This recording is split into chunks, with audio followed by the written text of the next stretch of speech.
Пані та панове, президент України, президент Європейської ради та пані президент Європейської комісії. Заява президента України. Thank you so much, dear Ursula, dear António, our friends, real friends of Ukraine, dear journalists.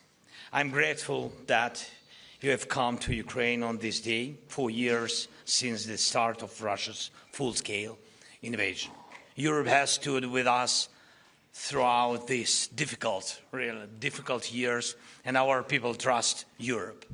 They know we are not alone. In many ways, all of this is thanks to your personal efforts, your work, and friendship, our friendship. Thank you so much, Antonio. Thank you so much, Ursula. There is still much to be done, and today Ursula, Antonio, and I discussed concrete steps that can bring us closer to peace.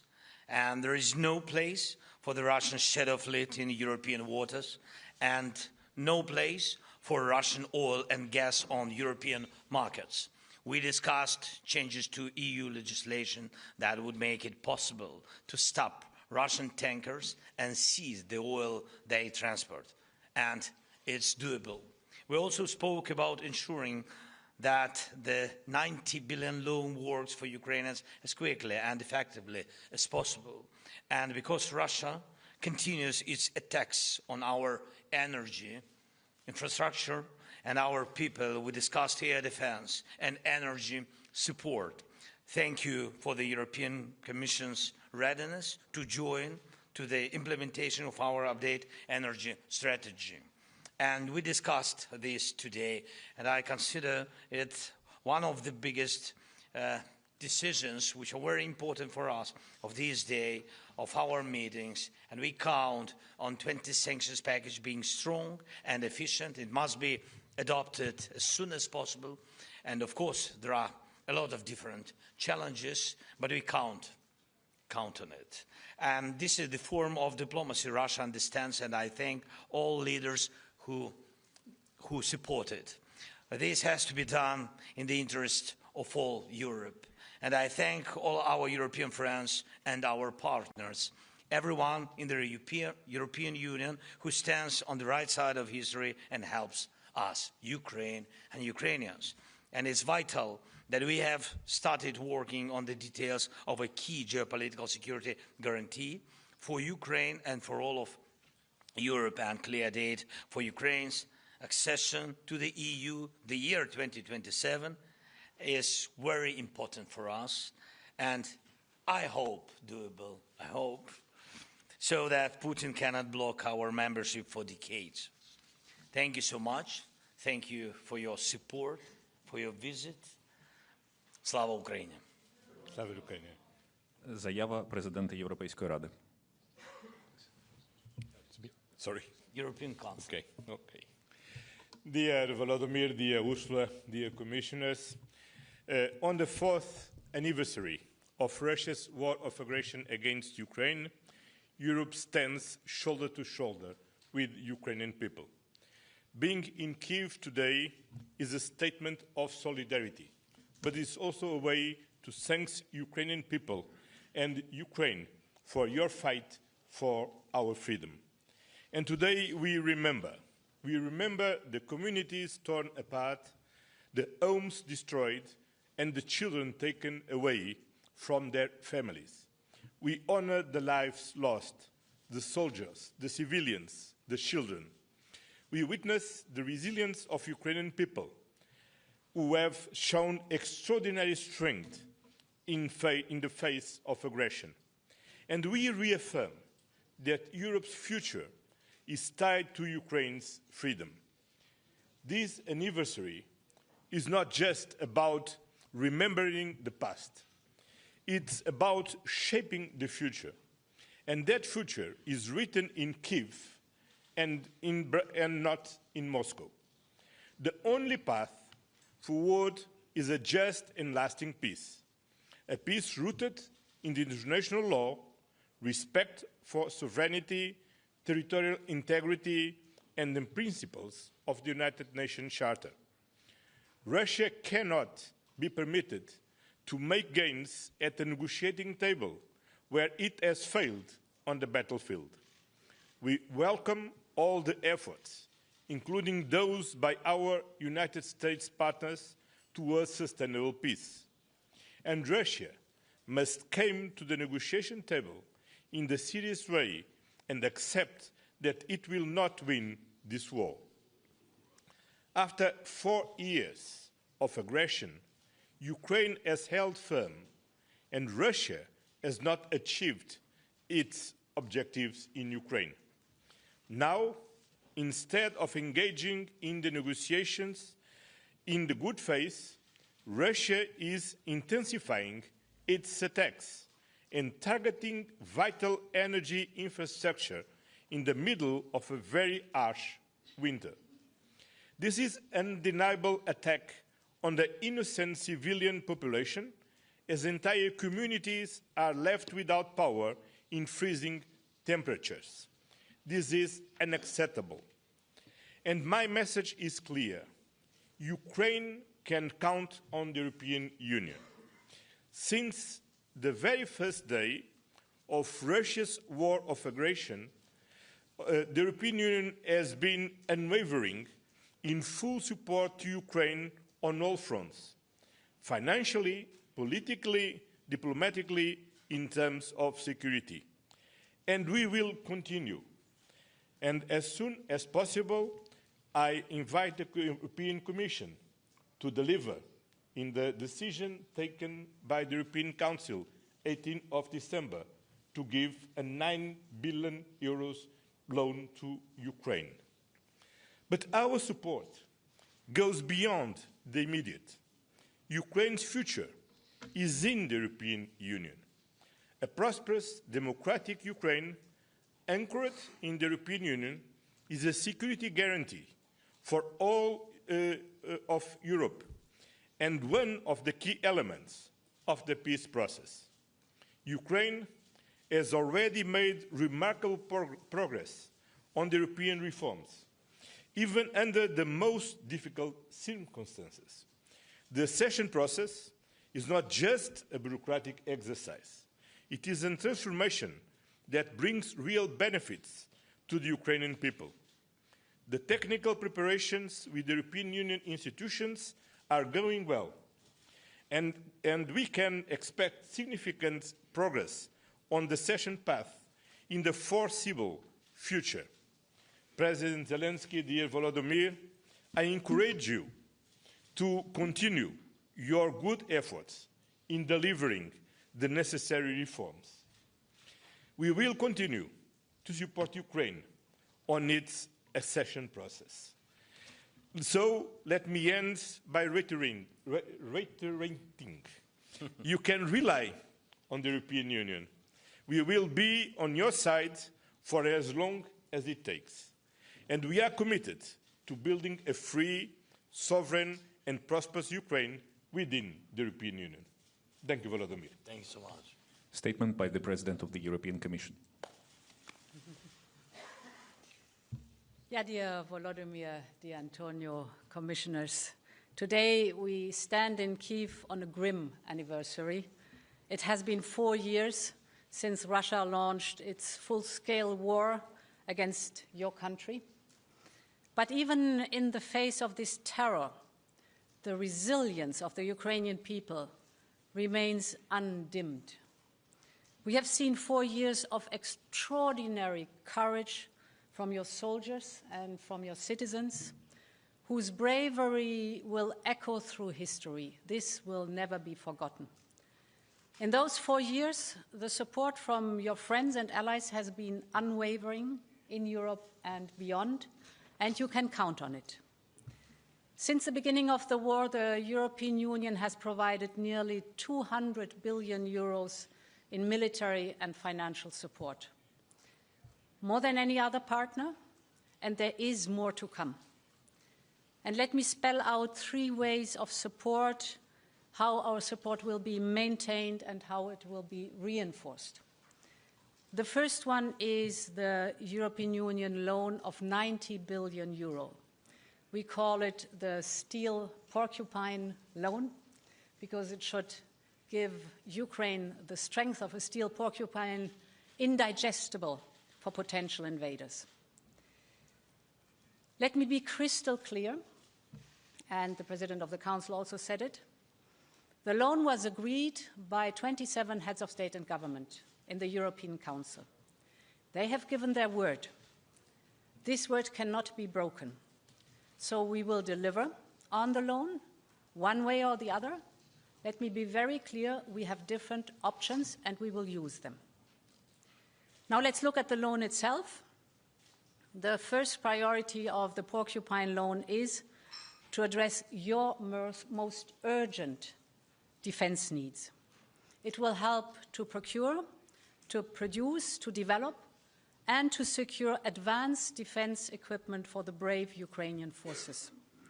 That ranges from drones to missiles to ammunition, and the work has already started. Together with the Ukrainian forces, we have identified a first package, a priority package. Our aim is to deliver it before Easter. It includes drones and ammunition. And in parallel, we are working intensely on the integration of both our defense industries. We can learn a lot from the Ukrainian defense industry. You can count on us with our well-established structures in the defense industries. So more integration is the goal. Of course, the ultimate aim is that your soldiers will gain a decisive edge on the battlefield to protect Ukraine. And of course, the European Union will have access to valuable, cutting-edge innovation that is also applicable to other industries. The second priority is to help you through this harsh winter. Invincibility tents, we have seen it this morning, we visited one, and they have become the symbol of the Ukrainian solidarity and the unbreakable resolve of Ukraine. In this difficult moment, let me reassure you that we stand firmly by your side. The European Commission is the largest donor of energy support to a value of 3 billion euros so far. Since the start of the war, we have provided over 11,000 generators and almost 1,000 delivered in January alone. But of course, we have to go further. And therefore, we have now a new package of 100 million euro to deliver immediate support. That what is needed right now. It's available on the market. So far, the money was not there. So the 100 million package can immediately be invested. And while we help you through this winter, we start preparing together with you the next winter. We will work on a new, we call it Winter Energy Plan for 26 and 27. The name is Repair, Rebuild and Restart. It will include a package of 920 million euros to stabilize Ukraine's energy system. So just to give a few examples, it will secure the steady flow of electricity across the country. It will accelerate the decentralization of the production of renewable energy. You mentioned how important it is. It will, of course, repair and rebuild and modernize the grids. And it will repair and restart the damaged power plants too. Let me add that there is a lot of coordination that has to go on because lots of in-kind support is needed. It is available, but we have to bring it together. And therefore, Commissioner Jürgensen and Deputy Prime Minister Šmihal will convene an energy Rammstein in March already in order to coordinate and have a very seamless and precise work together from both sides, the Ukrainian and the European Union. It will ensure that Ukraine gets exactly the supplies and the material it needs now. Finally, let me address the issue of energy security within the European Union. The Russian attacks on the Druzhba pipeline have had a direct impact on European energy security. We condemn sharply these Russian attacks. I would like to thank Prime Minister of Croatia, Andrej Plenković, for his efforts to secure and increase the transport of oil to Hungary, to Slovakia, and to Serbia through the Adriatic pipeline. And in the meantime, we ask for the repairs on the pipeline after the Russian attacks to be accelerated.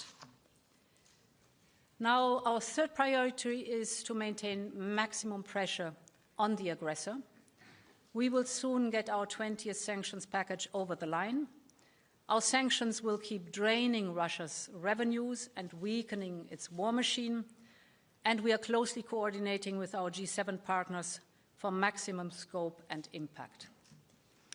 Dear Volodymyr, this morning we honored your fallen at the People's Memorial in Maidan Square. And today I'm also thinking of their comrades bravely holding the line in the trenches. They fight for peace. They fight for a better future for their children. They fight for a simple dream of a free and sovereign Ukraine at the heart of a free Europe. So let me conclude by saying to them, Europe will stand by you and stand with you until you have made that dream come true. Long live Europe and Slava Ukraini. Glory to heroes, and we are moving on to the Q&A part. And please, first question goes to Apostrophe.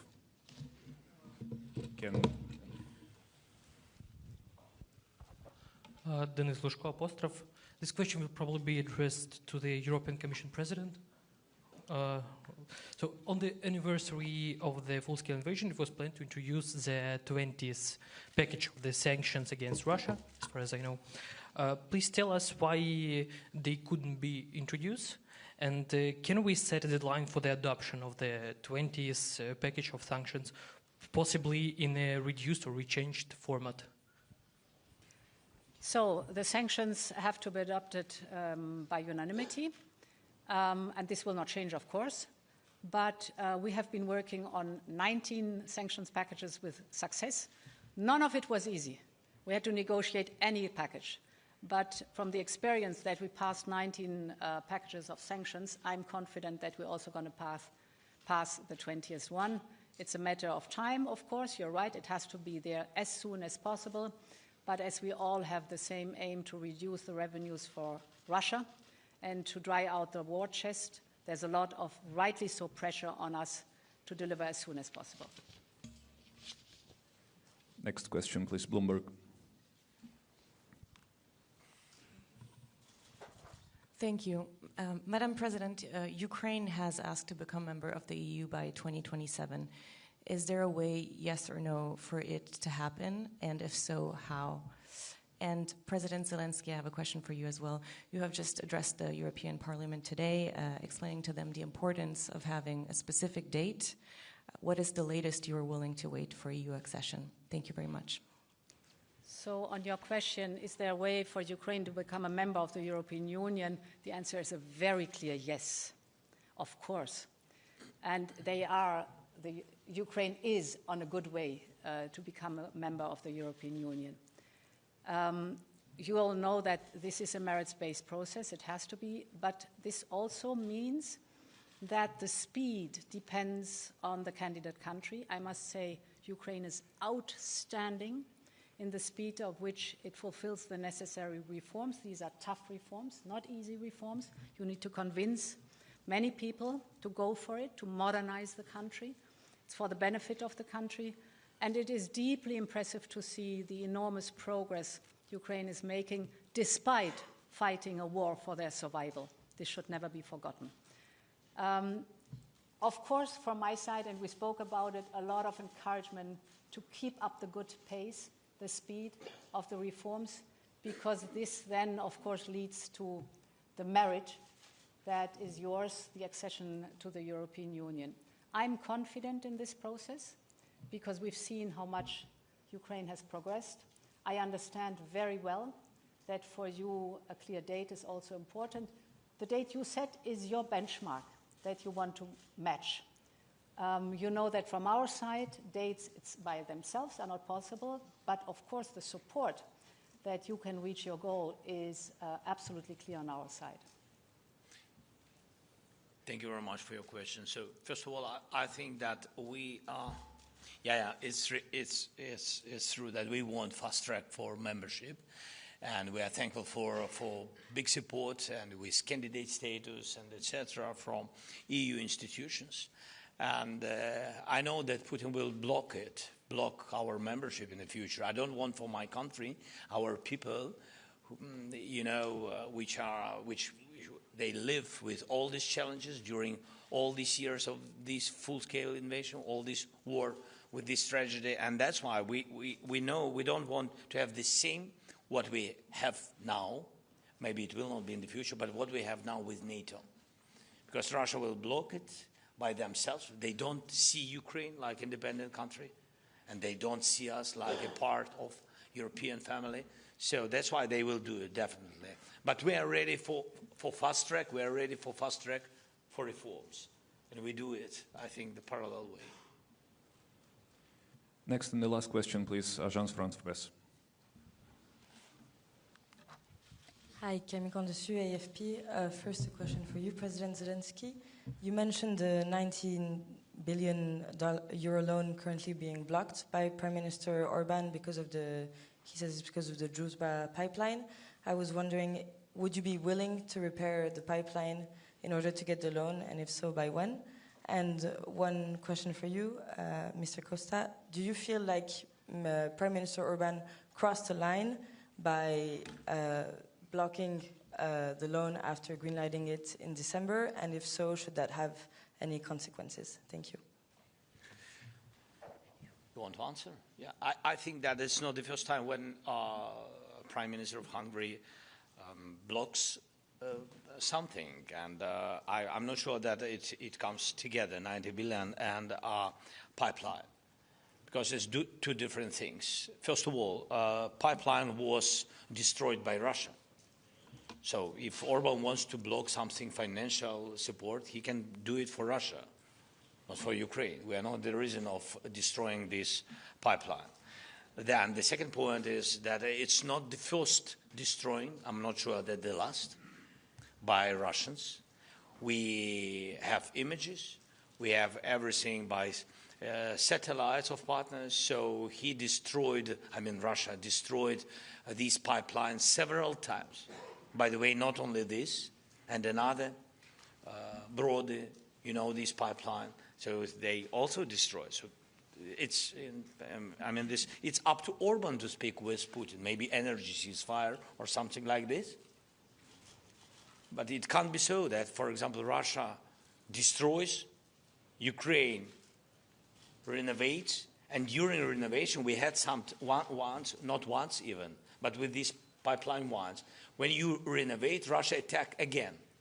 You know it, how Russia uses these attacks on our civil critical infrastructure when they destroy any kind of station, energy system, and including such pipeline. Our renovation brigade comes to renovate, and then they again attack just to kill people.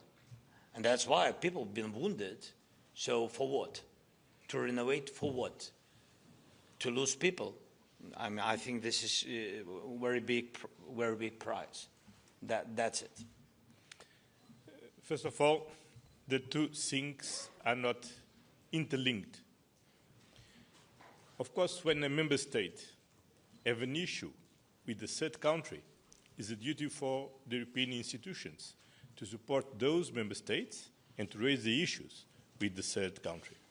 Is what we have done with the President Zelensky regarding this pipeline.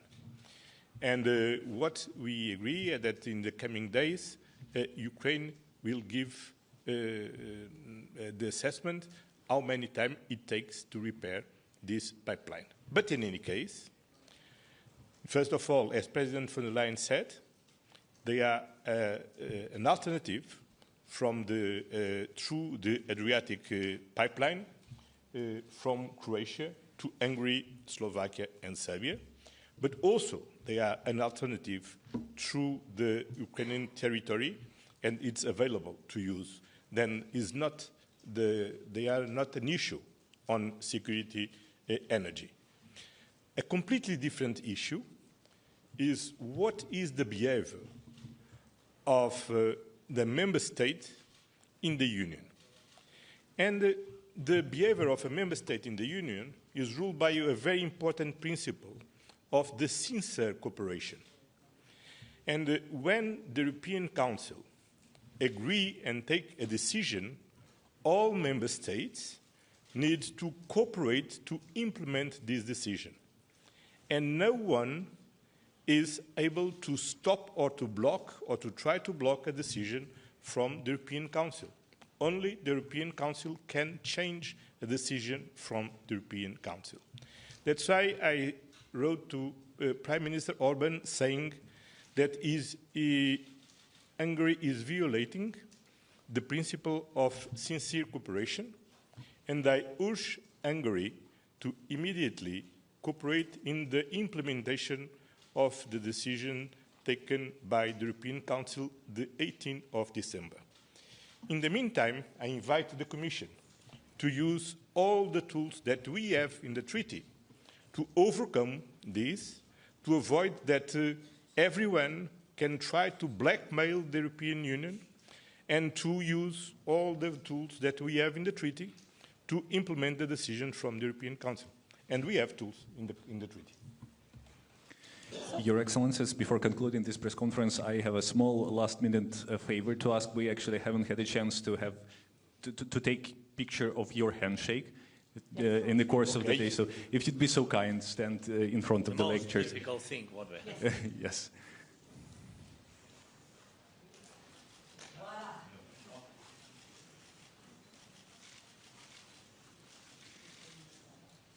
Thank you, and this concludes this press conference.